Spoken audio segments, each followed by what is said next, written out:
Salve, salve, torcedor do Timão. Hoje eu vim trazer algumas notícias sobre o Corinthians. A CBF definiu as datas da Copa do Brasil e haverá Corinthians e Palmeiras. Antes de assistir o vídeo, eu peço que se inscreva no canal e também deixe seu like.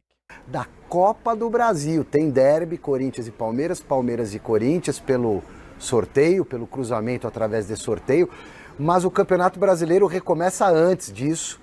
Antes da Copa do Brasil, depois da paradona para o Mundial de Clubes, e as datas do Campeonato Brasileiro ainda não foram confirmadas, mas nós aqui do Gazeta Esportiva preparamos uma agendinha dos próximos jogos.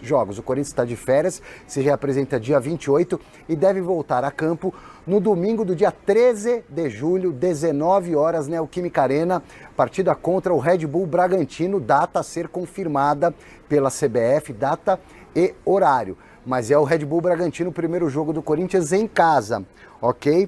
Depois o Corinthians tem 2 compromissos fora, Ceará e São Paulo, majestoso, imagino eu, no Morumbi. Na sequência o Corinthians recebe o Cruzeiro na Neoquímica Arena, vai ao Rio enfrentar o Botafogo no estádio Newton Santos e aí sim, jogo confirmadíssimo, partida de ida das oitavas de final da Copa do Brasil, Corinthians e Palmeiras, mando do Timão, Neoquímica Arena, 21h30, dia 30/7. Aí o Corinthians faz um joguinho pelo Campeonato Brasileiro, joguinho entre aspas aí com carinho, diante do Fortaleza, também em casa, Neoquímica Arena, e na sequência, uma semana depois, encara o Palmeiras no Allianz Parque. O jogo vai decidir quem avança para as quartas de final. Essa partida é no dia 7 de agosto. Os próximos compromissos do Coringão, quando retornar dessa paradona para a disputa do Mundial de Clubes, Michele. Estou ansioso. Que legal, Alexandre Silvestre. E aí, Chico Lang, o que você tem para falar do seu Corinthians? Bom, eu tenho para falar o seguinte, tomara que segure o Memphis Depay, né? Porque o Memphis Depay estava com uma proposta aí. Da Turquia. Da Turquia. Tomara que ele não aceite, porque o Corinthians está muito fraco no ataque, né? Muito fraquinho. É o Besiktas da Turquia. É, o Besiktas da Turquia. Está muito fraco no ataque e o Roberto está em recuperação. Vai saber quando que ele vai voltar, né? Então, o grande problema do Dorival Júnior vai ser esse. E ainda é a zaga, meu caro Osmar Garrafa. A zaga do Corinthians parece uma peneira, né? Com o Kaká e o André Ramalho. É muito ruim esse miolo de zaga. Ele precisa dar um jeito nisso. Recuar um volante, botar na cabeça de área. Ele tenta fazer isso com o Maicon, mas não é sempre que o Maicon cumpre essa função. Ô Chico, o Dorival chegou recentemente no Corinthians, né? Pegou o carro andando e teve que trocar o pneu. Foi trocando, o carro continuou andando e tal. E aí agora vem essa parada que ela, de certa forma, ela é benéfica. Primeiro, para se recuperar jogadores que estavam lesionados. O Yuri, ele se recupera normalmente muito rapidamente das suas lesões e está fazendo, inclusive nesse período de férias, um trabalho de recuperação. A expectativa é que ele possa voltar junto com a equipe. E os demais jogadores que estavam no departamento médico. E o Dorival, que até foi criticado por algumas pessoas nesse início de trabalho, porque ele nunca repetiu a mesma formação. Ele deu oportunidade para todo mundo. Eu acho justo isso. Ele experimentou todo mundo. Então, ele experimentou todo mundo, teve a parada e ele vai ter uma intertemporada. Aí, o Silvestre mostra um calendário de Campeonato Brasileiro e as respostas começarão ou terão que ser dadas já nesse reinício, nessa retomada. E a grande prova para o Dorival sentir o que é realmente Corinthians vai ser Copa do Brasil contra o Palmeiras. Vai ser Copa do Brasil contra o Palmeiras, não adianta. Corinthians e Palmeiras é um campeonato à parte, é um jogo à parte. O Dorival não teve essa experiência ainda do lado do Corinthians, já teve, também não teve essa experiência do lado do Palmeiras, mas teve, Paulo, né? mas teve como jogador, ele sabe o que é um Corinthians e Palmeiras, mas como técnico ele nunca teve.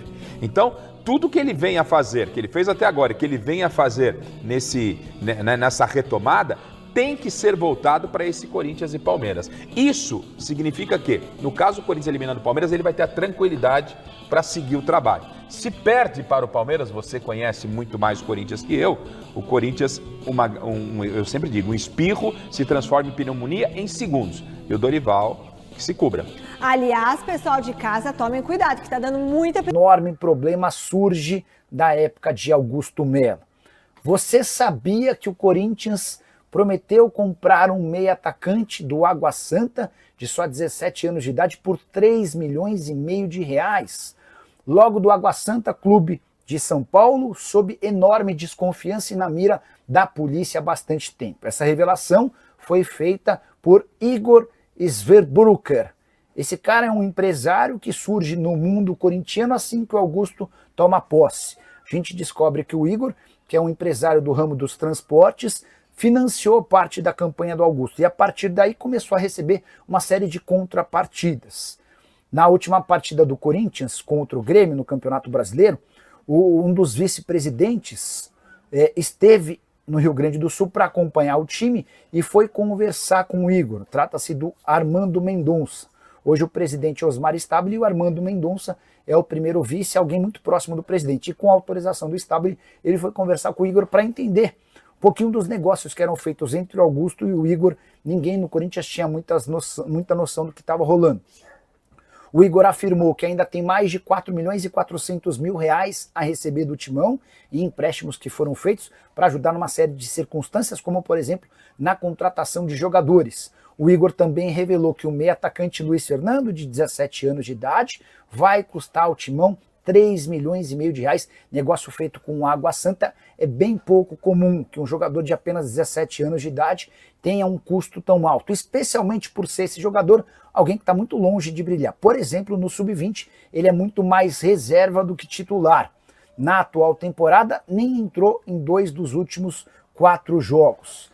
Desde o início do ano foram 16 partidas no Sub-20, sem nenhum gol e nenhuma assistência. Vale a lembrança de que um dos dirigentes mais importantes do Água Santa tinha cargo de confiança dentro do Corinthians, por determinação do presidente Augusto Melo, por isso investiga de perto essa relação, até porque há uma série de suspeitas que a gestão Augusto Melo tinha ligação com o crime organizado. Só para completar, o Igor também afirmou que participou da intermediação do acordo com a Brax, embora quem tenha recebido o dinheiro tenha sido o Carlos Leite. O Igor afirmou também que por conta da dívida que o clube tinha para com ele, o Augusto cedeu 2 camarotes na Neoquímica Arena, mas não consta em nenhum contrato ou documento essa negociação, o que pode render mais problemas para Augusto Melo. Só para completar, informações todas divulgadas pelo site Gazeta Esportiva nessa. Memphis Depay, o atacante holandês, é alvo de uma proposta do Besiktas.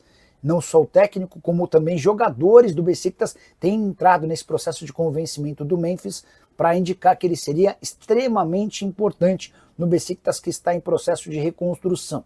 O Corinthians está meio que de mãos atadas, até porque a multa rescisória prevista no contrato do Memphis permite a ele sair em caso de proposta de 10 milhões de euros. Nesse caso, inclusive, o Timão fica com apenas 5 milhões de euros. O que o presidente interino do Corinthians tem tentado fazer, o Osmar Stabile, é dar celeridade ao pagamento do prêmio atrasado do Campeonato Paulista. Você vai lembrar que o Timão foi campeão paulista em 27 de março e até agora não conseguiu efetuar o pagamento dos 4 milhões e 700 mil livres de impostos, como prevê o contrato do Memphis. Há um detalhe importante: por conta do atraso, o Corinthians também vai ter de pagar uma multa de 10%, ou seja, hoje a dívida do Corinthians com o Memphis gira na casa dos 5 milhões e 200 mil reais. Preocupado com a possibilidade de perder o Memphis já na janela de julho, o presidente tem buscado receitas e recursos para poder fazer a quitação desse dinheiro de forma antecipada, o mais breve possível. Há um entendimento no Corinthians de que, diante desse aceno, demonstrando a vontade de permanecer com o Memphis pode acabar sendo seduzido pela ideia de continuar no clube para cumprir seu último ano de contrato. O vínculo se encerra em julho do ano que vem. Só para completar, é importante lembrar também que o Memphis Depay é dono do maior salário do futebol brasileiro ao lado do Neymar. Ambos ganham na casa dos 4 milhões de reais mensais. A diferença é que o Neymar ainda tem direito a uma exploração com patrocínios que podem lhe valer 17 milhões de reais por mês. Torcedor, esse foi o vídeo que eu trouxe hoje. Peço que comente o que você acha sobre o futuro do Timão e também sobre essa possível saída do Memphis. Peço que se inscreva no canal e também deixe seu like e até a próxima.